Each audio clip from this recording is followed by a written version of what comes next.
welcome to our webinar. I am Dr. Anoo Bhopti. I am an early childhood intervention practitioner, an academic, a researcher, and an occupational therapist.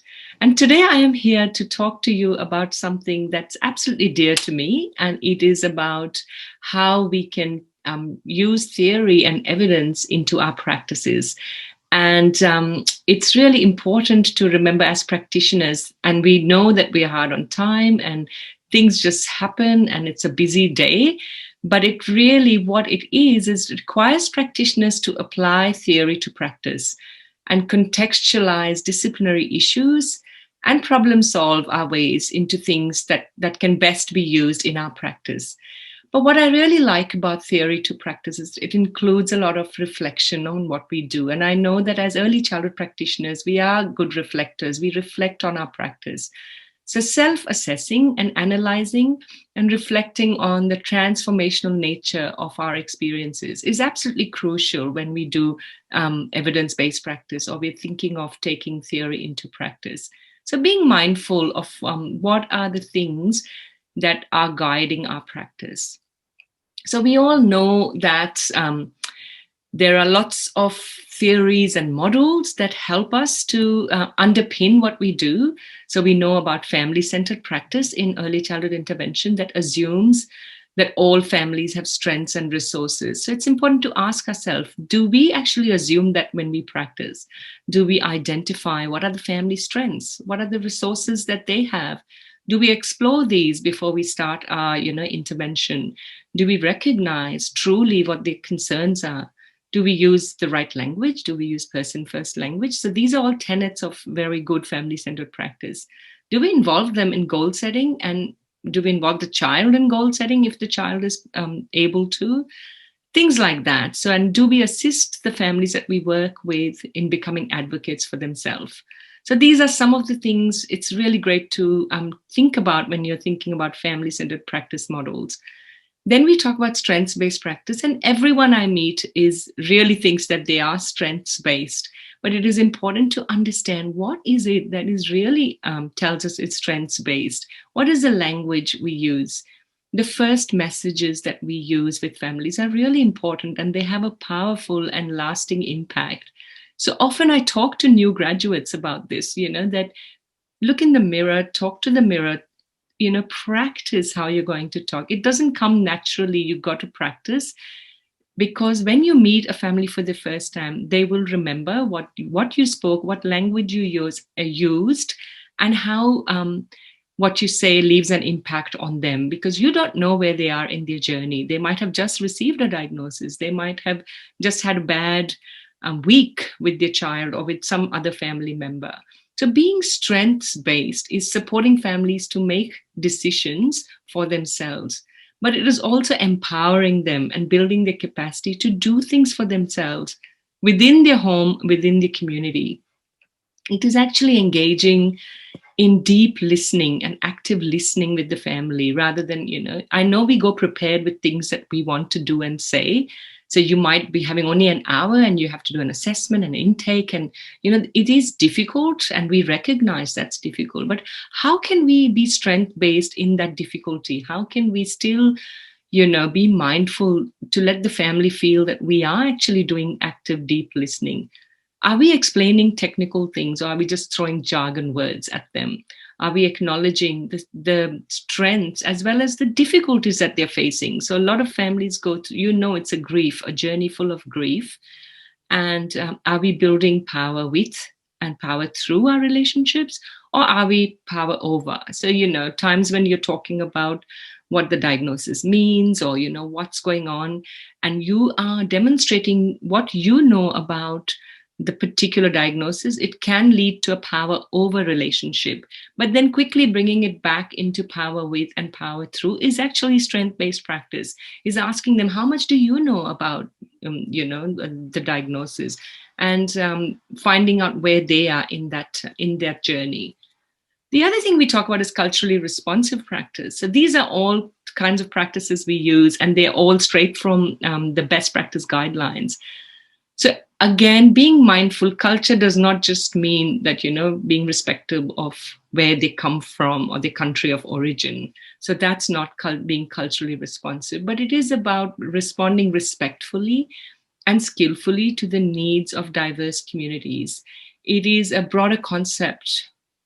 It's kind of a cultural competence that you develop over the years as you get into practice, but being aware of people's behaviors, attitudes, and policies that are alongside each other, and then being mindful when you interact with them so that you can enable effective work across cultural situations. So, every family has a different culture.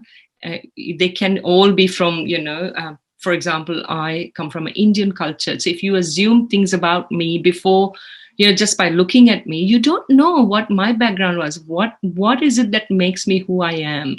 So to assume something just because I have the background or a different name is kind of already putting a barrier in your practice. So just be really, really mindful of things before you assume, oh, that must be a cultural thing.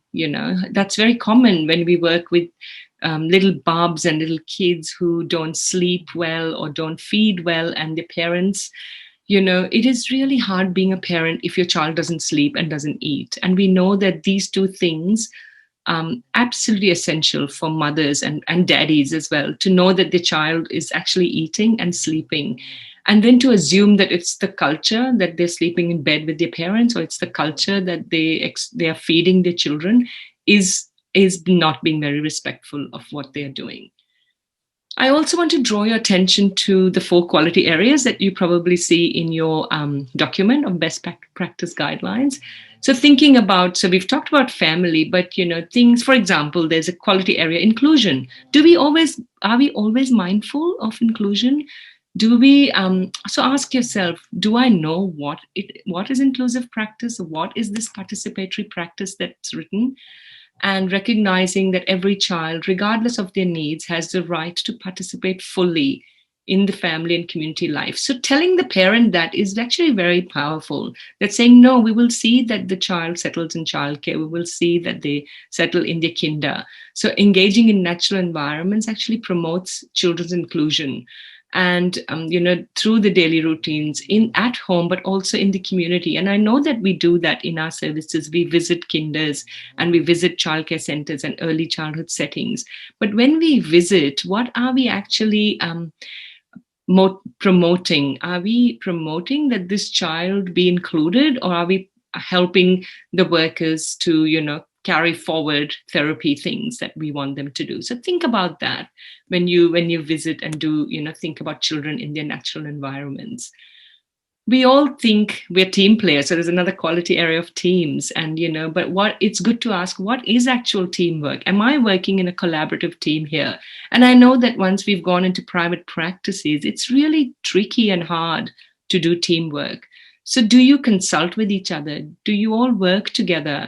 So team doesn't just mean setting goals with the family. So you say, yes, I'm being very collaborative because I've set goals with the family. Family is an important part of your team.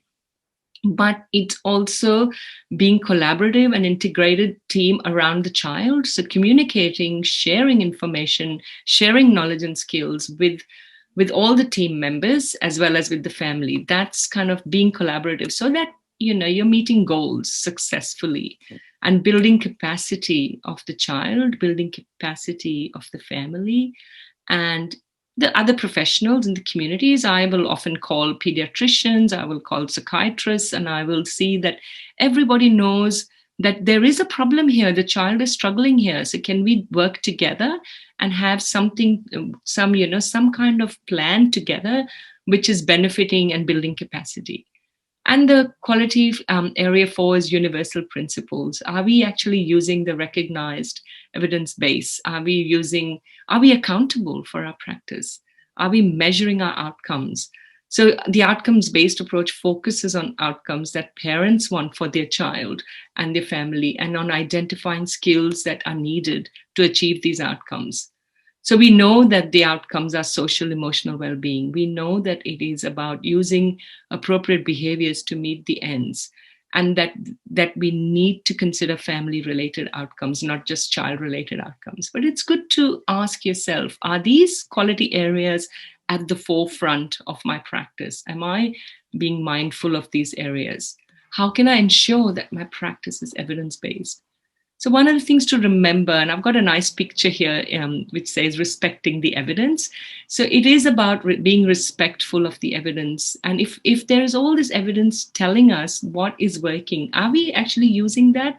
Or are we going back to things, that we feel are working, that families think are awesome?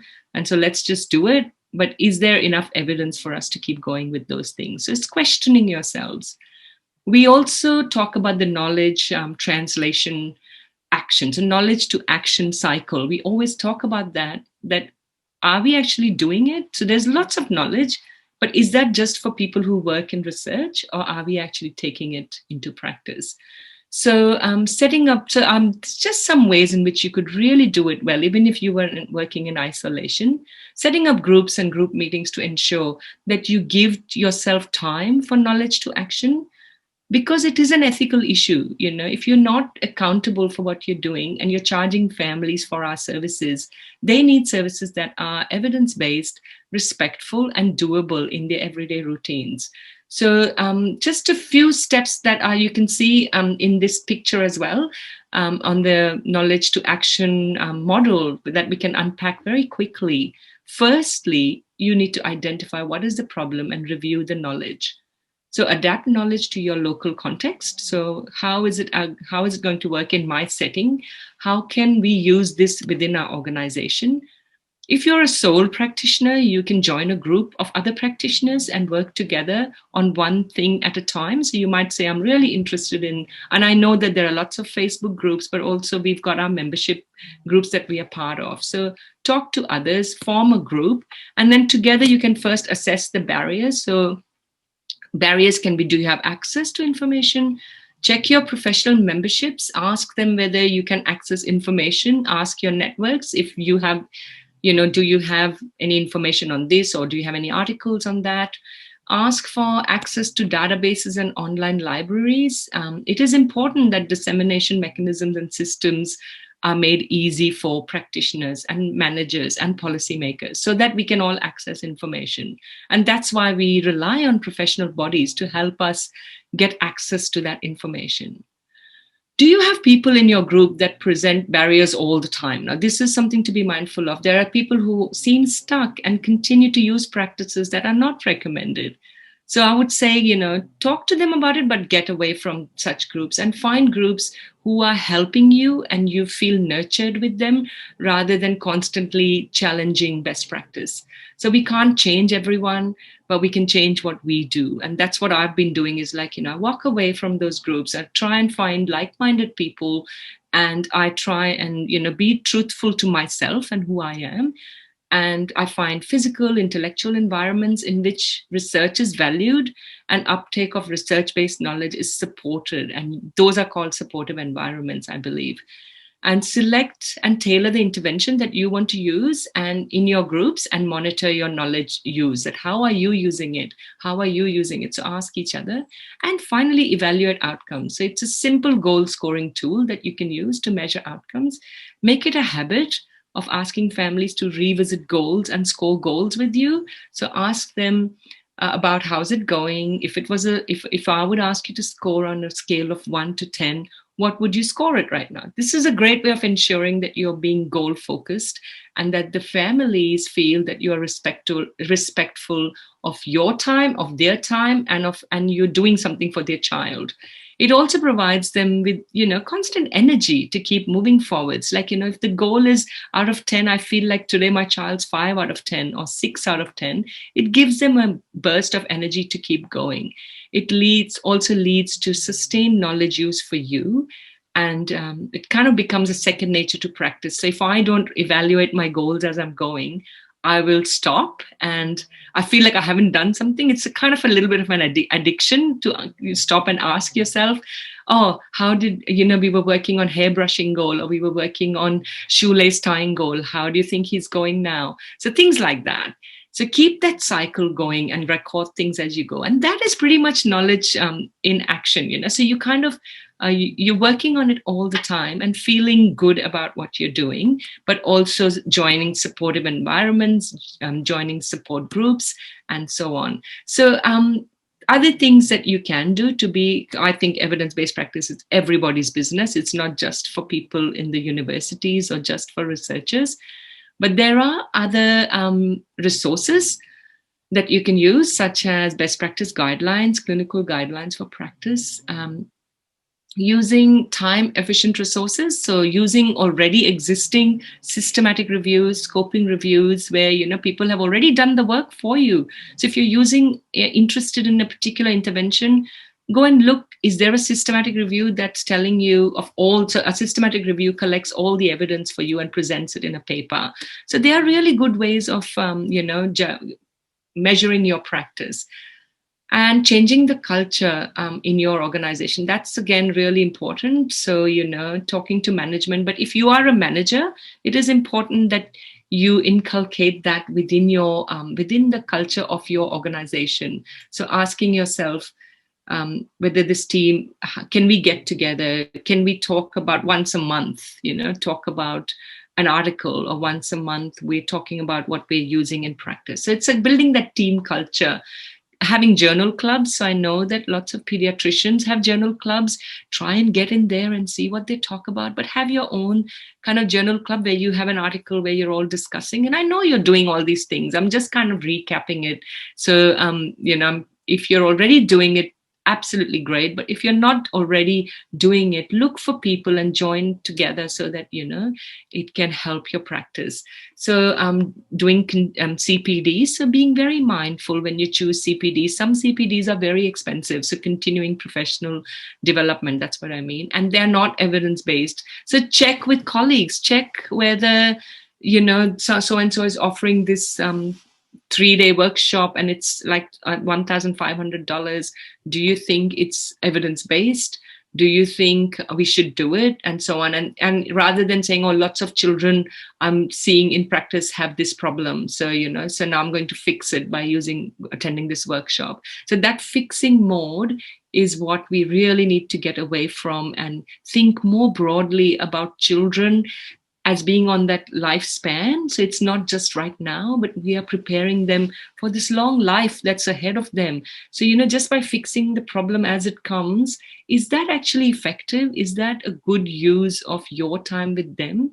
And so together seeing them as, living through this long lifespan where things that we help them with need to be something that they can use in the future, not just in that moment. So being really mindful of CPDs is what I would say.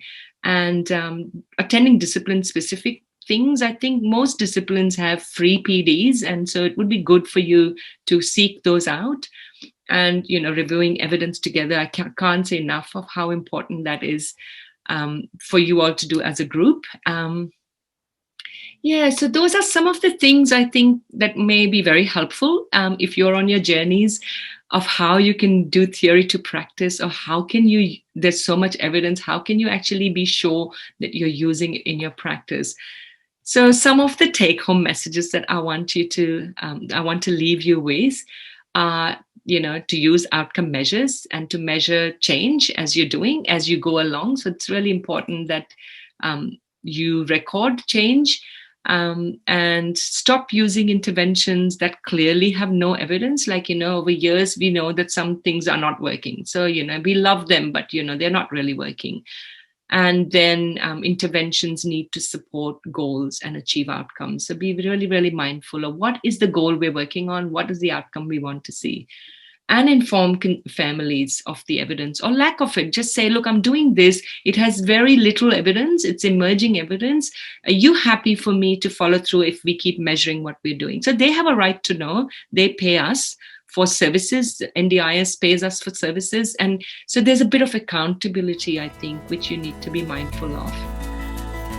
So I think that's where I would like to end.